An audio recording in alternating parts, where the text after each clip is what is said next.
It was a lonely night. The house was too big, too empty without the kids. The silence was scary.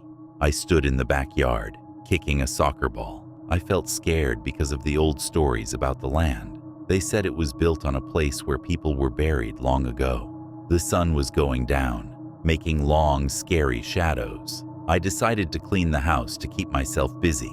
As I mopped the floor, I couldn't stop feeling like someone was watching me. It was like something was hiding in the dark, waiting for me. Later, I went swimming to cool off. The water was nice, but it was dark around me. There were little lights like tiny blinking eyes. Then I heard a splash in the pool. I sat up, surprised.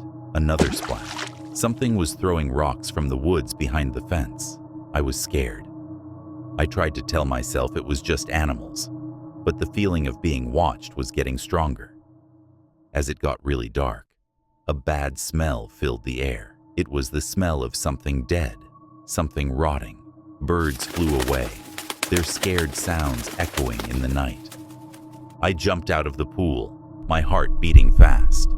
I locked the door behind me, feeling silly for letting my imagination get the best of me. But the scary feeling wouldn't go away. I tried to relax by playing video games, but I couldn't feel calm.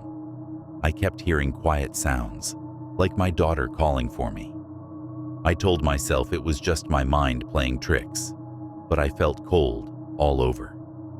Then I heard it again, louder this time, my heart beating fast. I called out, but there was no answer. I grabbed my phone, hoping for a call from my kids, but there was nothing. Just then, I saw a message on my phone, a video from my daughter. I opened it, expecting to see her smiling face. Instead, I saw her skating at the roller rink, happy and having fun. I was very scared. My daughter was far away, but someone or something had called my name like it was her.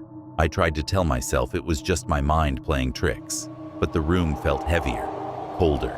The silence was scary. I tried to calm myself, but the hair on the back of my neck stood up. I wasn't alone. Something was watching me, waiting. I heard a knock at the front door. It was quiet at first, but it felt loud in the quiet house. I grabbed a baseball bat and looked through the little hole in the door. No one was there. I was scared as I hesitated. The knocking got louder, more urgent. "Please help me," a man's voice shouted. I knew the voice, but it didn't make sense. Mr. Miller, my neighbor, had moved away a long time ago. I unlocked the door, holding the bat. I opened it, ready to fight. But the yard was empty. The only thing moving were a couple of possums running across the lawn. I closed the door again, my heart beating fast.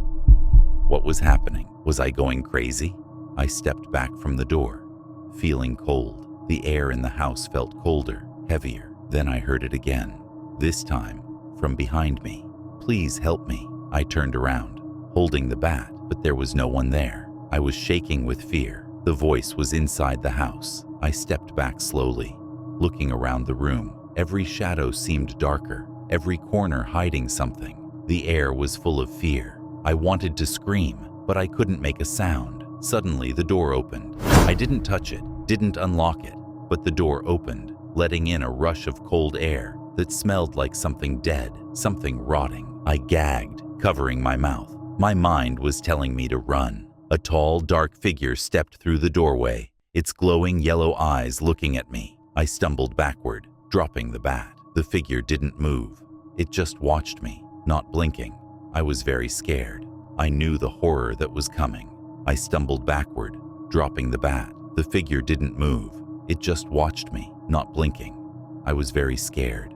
I knew the horror that was coming. The lights flickered off, and the room was plunged into darkness. In the faint glow from my phone, I saw them, figures moving through the room, their eyes glowing, their bodies twisted and wrong. I screamed, but my voice was swallowed by the darkness as they closed in. I never should have stayed here.